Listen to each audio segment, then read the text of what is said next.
आज बीएसएफ ने एक ऐसी तस्वीर जारी की जिसके बाद ये कहा जाने लगा कि भारत ने अपने शर्तों पे ही सीज फायर को माना है। यानी भारत ने खुद के डिसीजन सबसे पहले रखे कि हमारी ये मांगे हैं, इन सब चीज़ों पे बात होगी तभी हम सीज फायर को मानेंगे। तो सबसे पहली तस्वीर थी जो हमने देखा कि एक तरह से जो पाकिस्तान बॉर्डर वाले इलाकों में जो उनके इन्फिल्ट्रेशन थे वो तो पूरी तरह से कम हो गए। जो दूसरी तस्वीर थी कि जो हमारा बीएसएफ जवान था जो कि 23 तारीख से उनके कब्जे में था, उन्हें छोड़ दिया गया। जो तीसरी सबसे इंपॉर्टेंट तस्वीर थी वो थी कि हमारा इंपॉर्टेंस, हमारे यहाँ कोई भी ऐसी चीज़ें इन्होंने डिस्ट्रॉय नहीं की थी जिसकी वो फेक प्रोपागेंडा, फेक खबरें पाकिस्तानी मीडिया और वहाँ की आर्मी की तरफ से लाया जा रहा था। लेकिन जो सबसे पहली तस्वीर है मैं उस पर बात करना चाहूँगा कि वो बड़ी इंपॉर्टेंट थी आज की। जो बीएसएफ का जवान जिस तरह से उसे भारत वापस भेज दिया जाता है और वो भी जंग वाली सिचुएशन के बाद, तो आपको लगता है कितना कारगर है हमारा? बिल्कुल, देखिए भारत की कितनी बड़ी जीत है वो लगातार हम देखते जा रहे हैं, चाहे वो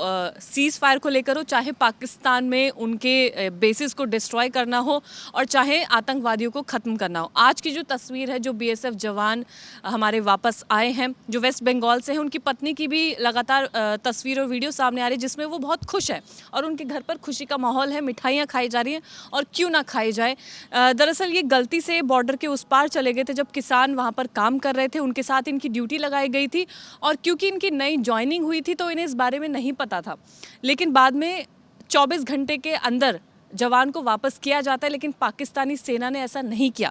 लेकिन बावजूद इसके हमारे भारत कितना ताकतवर है और चंद दिनों के अंदर ही बीएसएफ जवान वापस अपने भारत लौट आए, तो ये भारत के लिए जीत की बात है। एक्चुअली मैं आपसे एक चीज़ जानना चाहता हूँ, कितने ये कैसे आप इसको कैसे देखते हो, कूटनीतिक लेवल पे आप इसको कैसे देखते हो कि ये कहीं ना कहीं हमारा प्रेशर है? प्रेशर की तो बात है यहाँ पर, लेकिन एक और चीज़ बात करूँगी कि पाकिस्तान का जो इरादा था ना, बहुत पाक इरादा तो नहीं माना जाएगा, क्योंकि 24 से 48 घंटे के भीतर इन्हें जवान को रिटर्न करना था, उन्होंने किया नहीं और 22 दिन तक इन्होंने वो समय लिया है, क्योंकि पहलगाम अटैक एक दिन पहले हुआ था। इसके बाद इन्होंने एक दिन बाद इनकी ये खबर आती है कि इन्होंने फिरोजपुर जगह जो थी वहाँ से इन्होंने क्रॉस बॉर्डर कर लिया था, जिसके बाद वो पाकिस्तान रेंजर्स जो है उनके कब्जे में थे।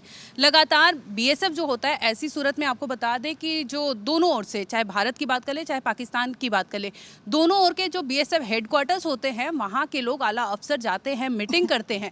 ऐसे में इस मीटिंग को फ्लैग मीटिंग कहा जाता है। इस मीटिंग के दरमियान इनसे बातचीत की जाती है, कूटनीति स्तर पे भी बातचीत की जाती है और इस स्तर पे भी बातचीत की जाती है कि तुम्हारी सेना ने यहाँ पे गलती से क्रॉस किया बॉर्डर, क्योंकि उसके पास कुछ भी ऐसी खुफिया जानकारी नहीं थी, कोई भी ऐसी चीज़ें मिली नहीं थी। इसके बावजूद वो इतने दिन का समय लेता है, ये भी बहुत बड़ी बात है कि 22 दिन बाद पाकिस्तान लौटाता है। हालांकि आपको बता दें कि लगातार आपने देखा होगा डीजीएमओ प्रेस रिलीज़ कर रहे हैं जिसमें वो बता रहे हैं कि किस वे से 2-2 के साफ साफ पाकिस्तान को दी गई है कि अगर बातचीत होगी तो बायलैटरल वे से होगी, और अगर इसमें कोई भी चीज़ें होती है, ऑपरेशन सिंदूर क्योंकि स्थगित किया गया है, ये बंद नहीं किया गया है, ये तमाम ऐसी चीज़ें हैं। मुझे लगता है कि आपने कल प्रेस ब्रीफिंग देखी होगी तो जिसमें ये बोला गया था कि हम पीओके लेके रहेंगे, बात होगी तो पीओके पे होगी। देखिए, हम लोगों ने जो सीज़ फायर किया है अपनी शर्तों पे किया है। भारत का सीधा था कि आतंकवाद को अगर आप बढ़ावा दोगे वो बर्दाश्त नहीं किया जाएगा, ज़ीरो टॉलरेंस है आतंकवाद को लेके। और ये बात क्लियर कट प्रधानमंत्री नरेंद्र मोदी ने मैसेज दे दिया है पूरी दुनिया को कि भारत का रुख आतंकवाद को लेकर बिल्कुल ज़ीरो टॉलरेंस का है। साथ ही साथ उन्होंने ये भी बोला था कि देखो, आतंकवाद अगर आप फैलाओगे, अपनी साइड से एक गोली मारोगे तो हम यहाँ से बम फेंकेंगे। तीसरी चीज़, पानी और खून और पानी दोनों एक साथ नहीं बह सकता ना और ट्रेड और आतंकवाद, ये दोनों चीज़ें एक साथ नहीं चल सकती। ये सारे पॉइंट प्रधानमंत्री ने क्लियर कर दुनिया को बता दिए कि भारत का पक्ष ये है। वहीं अगर पाकिस्तान की बात करें और हम लोग जो बीएसएफ के जवान थे, जिस तरीके से वो पाकिस्तान में गलती से चले गए और अब उनके बाद अब अटारी बॉर्डर, वाघा बॉर्डर के थ्रू वापस आए।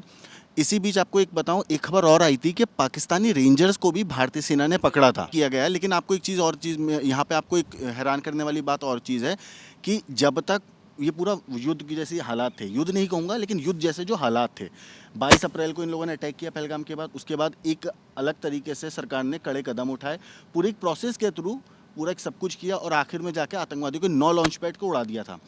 इन सब चीज़ों में देखिए टाइम लगा। पाकिस्तानी सेना को जो एक फ्लैग मीटिंग करनी थी, जैसे अश्विनी ने बताया, 48 घंटे के अंदर जवान को भेजना होता है। लेकिन उस टाइम पे जो हालात थे वो हालात ऐसे थे कि ऐसी सिचुएशन में इस टाइप की मीटिंग कोई भी देश नहीं करते हैं जब उनकी जंग चल रही होती है, जब ऐसे हालात होते हैं। और यही रीज़न है जो उस टाइम पे थोड़ा डिले हुआ प्रोसेस में। लेकिन यहाँ पे एक चीज़ और बात है कि जो पाकिस्तान के झूठ हैं वो दुनिया के सामने भी आए। चाहे आप इनका नूर खान एयरबेस है वो देख लीजिए, उसको किस तरीके से तबाह किया हमारी गवर्नमेंट ने। देखिए, पाकिस्तान के झूठ की बात करें तो ये तो मेरा सबसे इंटरेस्टिंग टॉपिक है, क्योंकि वो जिस अच्छे तरीके से सिर्फ एक चीज़ करता है वो करता है झूठ बोलना। उसने ये दावा किया कि उसने भारत का S-400 डिफेंस सिस्टम तबाह कर दिया, उसने ये दावा किया उसने ब्रह्मोस एयरबेस को तबाह कर दिया। वो कितने दावे करेगा? मैं तो उनकी मीडिया की भी दाद देती हूँ, भाई क्या किस कदर झूठ बोलते हैं। आप उनकी वीडियोज़ देखेंगे तो मज़ा आ जाएगा देखकर कि पाकिस्तान अगर देश में कुछ काम कर रहा है तो वो झूठ फैलाने का काम कर रहा है। मतलब हमारा कि अपने हैकर्स की तारीफ करते हुए नजर आ रहे हैं कि हमारे हैकर्स माशाल्लाह कितने अच्छे हैं, सब उन्होंने हैक कर लिया। आर्मी के हेड हैं, उन लोगों की अंग्रेजी भी बहुत प्यारी है, आपने वो तो ट्रोल हो रहे हैं। एक और चीज़ है, जैसे उन्होंने बोला कि भारत के एयरबेस को उड़ा दिया है, उसके बाद पीएम मोदी वहाँ जाते हैं, वहाँ से प्रेस रिलीज करते हैं जिसमें वो बताते हैं कि जिस एयरबेस को आपने बोला था कि उड़ा दिया है वहाँ पर वो खुद भाषण देते हैं। तो ऐसे में पाकिस्तान को शर्मिंदगी तो होनी चाहिए, लेकिन फिर भी मुझे लगता है उसे शर्म तो आएगी नहीं। क्योंकि पाकिस्तान की बात हो रही है तो मुझे बड़ा मज़ा आता है उसमें। उनके जो चीफ है, नेवी हो गए, आर्मी के चीफ हो गए, एयर मार्शल हो गए, उसमें वो लोग क्या बोल रहे हैं? क्या बोल रहे हैं बताओ तो। फोर्सेस वाली बात कर रहे हो क्या आप? एक तो वो जो उनके नेवी चीफ थे, वो जब अपने आवाम को समझा रहे थे कि हमने ये फतेह कर लिया, ये कर दिया, तो उनके पीछे एक वीडियो चल रहा था, वो कोई स्पेस का वीडियो चल रहा था अलग सा, मुझे समझ नहीं आया वो क्या था। पता नहीं वो क्या दिखाने की कोशिश कर रहे थे। कोशिश कर रहे थे कि पूरा यूनिवर्स हमारा है, उन्हें मुझसे पीओके तो संभाला नहीं जा रहा, यूनिवर्स पूरा लेने। मतलब देखिए ये हंसी मजाक की बात है, लेकिन वो हंसी मजाक के पात्र हैं भी, पात्र वो बन चुके हैं। क्योंकि इन दिनों जब ये इंडिया पाकिस्तान की टेंशन्स चल रही थी तो उसमें उन्होंने क्या क्या कुछ नहीं बोला, क्या क्या नहीं दिखाया। मेन मकसद उनका यही था कि उनको अपनी आवाम को गुमराह करना था, और वो उन्होंने किया। एक चीज़ मज़ेदार और बताऊं, जब वहाँ के मिनिस्टर से इंटरनेशनल मीडिया ने पूछा कि आप बोल जो दावे कर रहे हो, आपने भारत के इतने बड़े बड़े अटैक कर दिया आपने भारत के ऊपर, उनकी रक्षा मंत्री ने उनसे बोला कि आपने उनके जहाज़ गिरा दिया, आप बोल रहे हो आपने ये कर दिया, आपने वो कर दिया, सबूत क्या है? तो जनाब भाई साहब वो महान इंसान, मतलब वो अलग प्रजाति के प्राणी हैं, वो बोलते हैं सोशल मीडिया पर देख लो, मतलब भाई अलग लेवल का बंदा, मतलब अलग ही सस्ते नशे कर रहे हैं भाई साहब वो बैठ के वहाँ। अगर सोशल मीडिया की बात करूँ तो कई ऐसे मीम्स और वीडियो सामने आए जिसमें ये बोला जा रहा है, क्योंकि भारत लगातार ब्रीफिंग कर रहा है, मीडिया की ओर से ब्रीफिंग दी जा रही है, हमारी जो सेना है DGMO लेवल के, उसमें भी ये चीज़ें की गई कि जैसे हमने देखा कल PM मोदी ने अगर वहाँ एयरबेस पे जाकर वहाँ से भाषण दिया तो आपने देखा होगा कि S-400 जो हमारी थी वहाँ पे थी, और तमाम ऐसे वेपन्स जो थे वहाँ पर थे, उसकी मौजूदगी में उन्होंने दिया और वो फ़ोटो रिलीज़ किया। इसके अगर उलट देखें, पाकिस्तान में देखें तो वो ग्राफिक्स का यूज़ करते हैं और इसके बाद वो स्टेटमेंट देते हैं। इसके साथ ही ग्लोबली अगर मैं बात करूँ तो ग्लोबली ये तक कहा जा रहा है कि जिस तरह से पाकिस्तान कॉपी कर रहा है, भारतीय मीडिया प्रॉपर प्रेजेंटेशन दे रही है और इसका कॉपी पाकिस्तान भी करता है, प्रेजेंटेशन दे रहा है। अब मुझे भी बोलने दो आसिम भाई, आप भी बोल लोगे। पाकिस्तान के बारे में मैं भी बोलूँगा। नहीं हाँ बिल्कुल बिल्कुल, अंदर से वो हरकतें ऐसी करते तो मज़ा मैं देख रहा था तो उसमें बहुत सारे मीडिया वाले थे और उसमें ना प्रॉपर उनके रक्षा सलाहकार वो सब बैठे थे और वो कह रहे थे कि हमने तो उनके टॉप वेबसाइट्स हैक कर लिए, हमने उसके डिफेंस की वेबसाइट्स हैक कर लिए, हमने उनके 100 से ज़्यादा जो इलेक्ट्रिसिटी जितने भी वो थे हाँ तो हमने उससे उड़ा दिया, हमने ये कर दिया। फिर मैं बोला, मतलब उसके नीचे एक लिखा था, पाकिस्तानी बोल रहे थे यार हमारे यहाँ तो 4 दिन से लाइट नहीं आई है, मीम चल रहा था कि हमारे यहाँ तो 4 दिन से लाइट नहीं आई है, हमारा एयरबेस हमारा इलेक्ट्रिसिटी बेस तो नहीं उड़ा दिया, गलत जानकारी दे रहे। तो मतलब इतनी मतलब वहाँ ऐसा कहा गया कि अगर 5 दिन युद्ध चल जाएगा तो वहाँ 2 महीने बिजली नहीं होगी, इतना मतलब इतनी कंडीशन ख़राब है, इस तरह की बातें आ रही थी। और मैंने एक 2-4 पाकिस्तानियों की बात देखी, मैंने उनके यूट्यूबर्स तो बोलते भाई भारत ले ले, हमें अपने अंदर अच्छा खाना पीना और अच्छा लाइफस्टाइल तो मिलेगा, हम तो चाहते हैं, हाँ हम तो लाइफस्टाइल चाहते हैं ऐसी। चीज़ और बताता हूँ आपको, एक ना वीडियो बहुत ज़्यादा मीम के तौर पे वायरल हो रही है जिसमें एक लड़की आती है, वो बोलती है कि जब ये मतलब पूरी जंग मतलब जो हाँ इनिशियल मतलब जब ये स्टेज पे था लड़ाई झगड़ा, हाँ वो बोलती है लड़की के इंडिया वालों देखो ऐसा है, यहाँ गर्मी बहुत है तो आप ना रात में अटैक करना। तो फिर उसके बाद सीधा बैक टू वाली जो लॉन्च पैड पे भारत ने अटैक किया था, हमला किया था, जो उस टाइम पे बम गिराए थे, सेम वो वीडियो चलती है। लो ठीक है तुम्हारी बात मान ली। तो पाकिस्तानी लोग जो है ना उनको भी पता है कि उनकी सरकार उनको कैसे बेवकूफ़ बना रही है, किस तरीके से उनके साथ खेल रही है। और वहाँ और सबसे हैरानी वाली बात, अब जो वीडियोज़ निकल के वहाँ से सामने आ रहे हैं, वो वीडियोज़ ऐसे हैं जिनमें जो आतंकवादी मारे गए हैं उनके परिवार वाले उन्हें शहीद मान रहे हैं। यहाँ तक कि पाकिस्तानी आर्मी जाके उनके जनाजे में खड़ी हो रही है, और यहीं से पूरी दुनिया को समझ में आता है, क्योंकि जो उस फोटो में दिखाई दे रहा है ना बंदा जो नमाज पढ़ा रहा है, जो वहाँ पे खड़े में साले, वो हाँ वो रऊफ़ है। रऊफ़ वो इंसान है जिसको खुद यूनाइटेड स्टेट्स ने सबने, जितनी भी कंट्रीज सबने टेररिस्ट घोषित कर चुका है। उनके फादर खुद एक सर्टिफाइड टेररिस्ट है, और सोचिए उस इंसान को उन्होंने अपनी मिलिट्री का हेड बना रखा है, जो दुनिया के सामने आके पाकिस्तान का पक्ष रखता है कि पाकिस्तान ऐसा कर दिया, पाकिस्तान वैसा कर दिया, और पीछे जो वीडियो चलती है वो चलती है गेम की। तो पाकिस्तान का झूठ दुनिया के सामने आ चुका है, पाकिस्तान की आवाम के सामने आ चुका है, और सबसे बड़ी बात यह कि वो खुद अपने आप में मजाक बन चुके हैं। सबसे पहली चीज़ मुझे लगता है पाकिस्तान को एक चीज़ पे तो गौर करना चाहिए, उनका जो स्टैंडर्ड है ना वो थोड़ा बढ़ाना चाहिए। भाई वो अच्छा कैमरा तो यूज़ करें, वो ना उनके पीएम बात करते तो अच्छा कैमरा नहीं। हाँ यहाँ मुझे लगता है भारत को एक एचडी कैमरा भी गिफ्ट करना चाहिए उनको। हाँ लगता है एडिटर भी भेज देना चाहिए। आपने उनका टीवी देखा है? उस पर जिस तरीके से वो खबर दिखाते हैं, मतलब क्या ही है। देखिए इस बात पे कोई शक नहीं है कि पाकिस्तान पिछड़ा हुआ है। पिछड़ा हुआ किस वजह से? क्योंकि वो जो जितना भी वो कमाता है थोड़ा बहुत, और जितना वो मांग लेता है वो अपने टेररिस्ट को बढ़ावा देने के लिए, उनको ऐशो आराम के लिए वो तमाम अपने पैसे लगाता है। सुनो वो तुरंत चला जाता है इंटरनेशनल मॉनेटरी फंड, तुरंत चला जाता है भीख मांगने की, भाई पैसे दे दो पैसे दे दो। बड़ी मजेदार चीज़ बताऊं फिरोज भाई, पाकिस्तान के अंदर जब कोई बच्चा पैदा होता है ना, पैदा होते के साथ ही उस बच्चे पर 86,500 रुपये का कर्ज आ जाता है। पाकिस्तान इस लेवल पे कर्जे में डूबा हुआ है। मतलब जहां उनको लगता है कि पैसा ख़त्म हो गया, सीधा IMF के पास पहुंच जाते हैं, या फिर चीन के पास पहुंच जाते हैं। चाइना जो है उनको सपोर्ट करता है, और सबको पता है चाइना क्यों सपोर्ट करता है। और कहीं ना कहीं कुल मिला के अब जो बात है वो ये है कि पाकिस्तान का जो सच है, पाकिस्तान का जो सच है वो सबके सामने आ चुका है कि वो किस तरीके से टेरर को बढ़ावा दे रहा है, टेररिस्ट को उसने अपने यहाँ पे रखा हुआ है। तस्वीरें सब कुछ बयां करती हैं, चाहे वो तस्वीर हो जहाँ पर वो जनाजे उठाते आतंकवादियों के, उसके साथ आर्मी मौजूद रहे, चाहे वो ये तस्वीर रही हो कि उनके एयरबेस को तबाह किया है, उस पर भी वो लोग झूठ बोलते हैं। तो तस्वीरें तो कोई झूठ नहीं बोलती हैं, वो भारत ने सबके सामने रखी। और अब भारत की तरफ से ये तो कह दिया गया है कि अभी भी ऑपरेशन सिंदूर सिर्फ स्थगित है, अभी भी उन आतंकवादियों को मारना बाकी है। लेकिन खुशी सबसे बड़ी जो दिखाई देती है वो ये है कि पूरी दुनिया में ये सच सामने आ गया है, जहाँ पर अभी तक हमें साबित नहीं कर पा रहे थे, लेकिन अब साबित कर दिया गया है कि पाकिस्तान आतंकवादियों को पालता है। और अब ये जो बोलते हैं ना समय का पहिया घूमता है, वो घूम चुका है, और अब इन आतंकवादियों को चुन चुन कर मारने का वक्त आ गया है। और खुशी की बात यह है कि अब जो दूसरे देश हैं, जितने भी बड़ी बड़ी पावर्स हैं, वो भारत का साथ देंगी। जिस तरीके से लादेन को मारा गया था, उस तरीके से तमाम आतंकवादी भी मारे जाएंगे। 9 ठिकाने ध्वस्त कर दिए गए हैं, 12 अभी भी बाकी है, टोटल 21 लोकेट किए गए थे।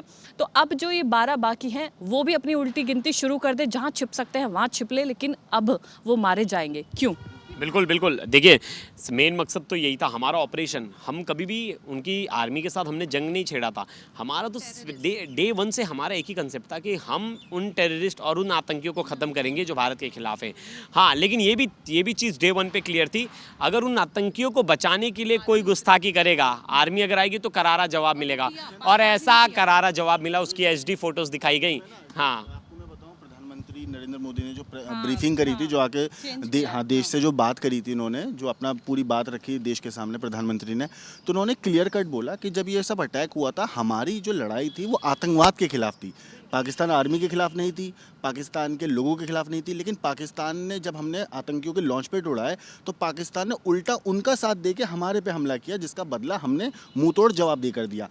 ऐसी सिचुएशन में पाकिस्तान को हमारे साथ खड़े होना चाहिए था कि नहीं, आतंकवाद के खिलाफ हम भी बराबर के साथ खड़ा था। अगर ऐसा करते तो भारत और पाकिस्तान के रिश्ते बेहतर होते। लेकिन जाहिर सी बात है, नहीं कहते ना कि आतंकवाद को पालने वाले उसको कैसे उसके अगेंस्ट जा सकते थे। उनके तो पैसे वहीं से चलता है, उनका चूल्हा वहीं से चलता है, क्योंकि पैसा उनको आतंकवादी के साइड से ये मिलता है।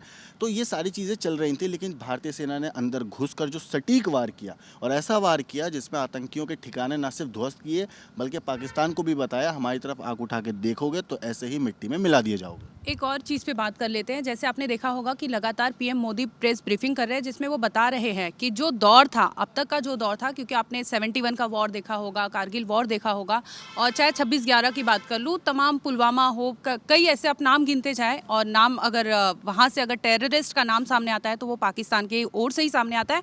और वो बात अलग है कि पाकिस्तान ने कभी एक्सेप्ट नहीं किया, तमाम सबूत पेश किए गए। मुझे लगता है कसाब के टाइम पे तो बहुत चीज़ें दी गई थी, लेकिन वो कभी प्लेटफॉर्म पे आया नहीं और उसने एडमिट किया हो कि हाँ, ये टेररिस्ट की ट्रेनिंग हमारे यहाँ से दी गई थी। ऐसे में अब बात करते हैं जो प्रेस रिलीज कर रहे हैं पीएम मोदी, तो इसमें अगर गौर करेंगे तो उन्होंने कहा था कि वहाँ से गोली चलेगी, यहाँ से गोला चलेगा। यानी अपने आप में ये बहुत कड़ा संदेश है कि अगर आप वहाँ से गुस्ताखी करते हैं और भारत पर अटैक करने की कोशिश करते हैं तो भारत इसका करारा जवाब देगा।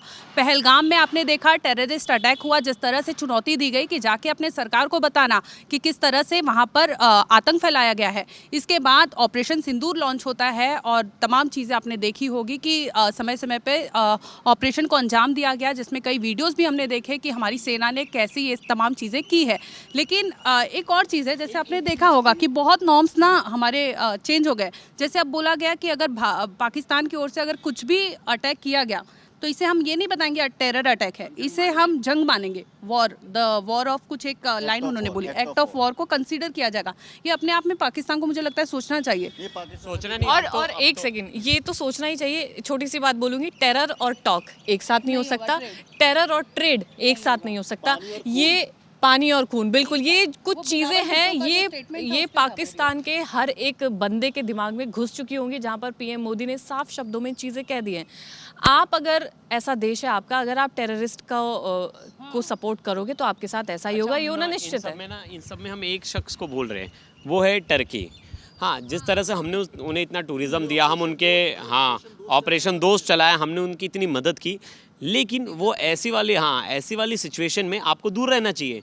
दो देशों का मामला है तो आप इन सब चीज़ों से दूर रहो। देखो, हाँ, और तुम कहाँ हो, कहाँ बैठे हो, तो हम, भाई तुम्हारे पास 6,000 करोड़ का हम तुम्हें देते हैं, बजट दे रहे हैं, हमारे वजह से तुम उतने पैसे कमा रहे हो टूरिज़्म से। तुम पाकिस्तान से कितना कमाते हो, 200-300 करोड़, और तुम, लेकिन इन सब के बीच में एक चीज़ थी कि भारत को वो भी याद रखना चाहिए कि कौन उस वक्त में भारत के साथ था।